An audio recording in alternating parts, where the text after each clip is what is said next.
নমস্কার। আজ আমরা আপনাদের সামনে তুলে ধরছি এক হৃদয় বিদারক বাস্তবতা, যে বাস্তবতা আমাদের সমাজের মানবিক মুখটাকে প্রশ্নের মুখে দাঁড় করিয়ে দিয়েছে। এক সপ্তাহেরও কম সময়ে বাবা মাকে হারিয়ে সম্পূর্ণ অনাথ হয়ে গেল মাত্র ৮ বছরের একটি শিশু। ঘটনাটি সোনামুড়া মহকুমার অন্তর্গত বক্সনগরের কুলুবাড়ির নতুন কলোনি এলাকা থেকে।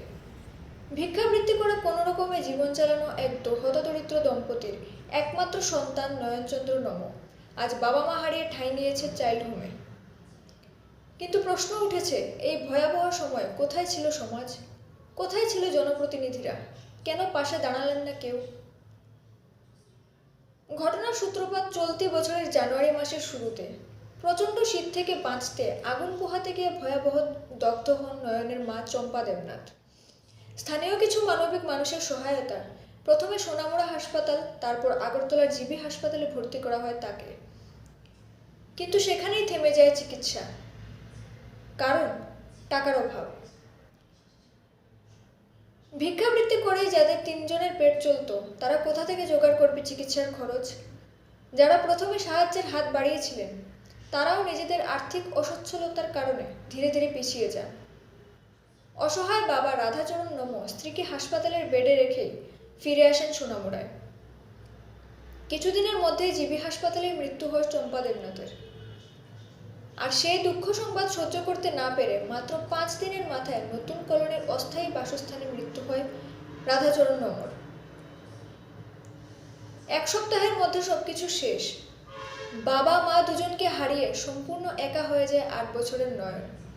এদিকে অবাক করা বিষয় হলো, প্রায় ১৭ দিন ধরে নয়নের মায়ের মৃতদেহ পড়ে থাকে জিবি হাসপাতালের মর্গে এক প্রকার বেওয়ারিশ লাশের মতো। শেষ পর্যন্ত স্থানীয় বাসিন্দা শ্রীজীব নম ও একটি সামাজিক সংস্থা আকাঙ্ক্ষার সহায়তায় সোমবার বটতলার মহাশ্মশানে নিজের মায়ের সৎকার করে মাত্র ৮ বছরের ছোট্ট নয়ন। এই ঘটনায় স্তম্ভিত গোটা এলাকা। স্থানীয়দের অভিযোগ, এই মর্মান্তিক ঘটনার কথা পঞ্চায়েতকে জানিয়েও কোনো সাড়া মেলেনি। আর সবচেয়ে বিতর্কিত বিষয় হলো, এই সময়ে নয়নের জীবনে নেমে আসে এই চরম বিপর্যয়। ঠিক সেই সময়ই তার অস্থায়ী বাসস্থানের অদূরে চলছিল জমকালো নাইট ক্রিকেট টুর্নামেন্ট। দেদার অর্থ খরচ করে আয়োজন। ফাইনাল ম্যাচে উপস্থিত ছিলেন 2 মন্ত্রীসহ এলাকার বিধায়ক। কিন্তু অভিযোগ, এই অসহায় শিশুটির খোঁজ নেওয়ার সময় বা আগ্রহ কারোর ছিল না।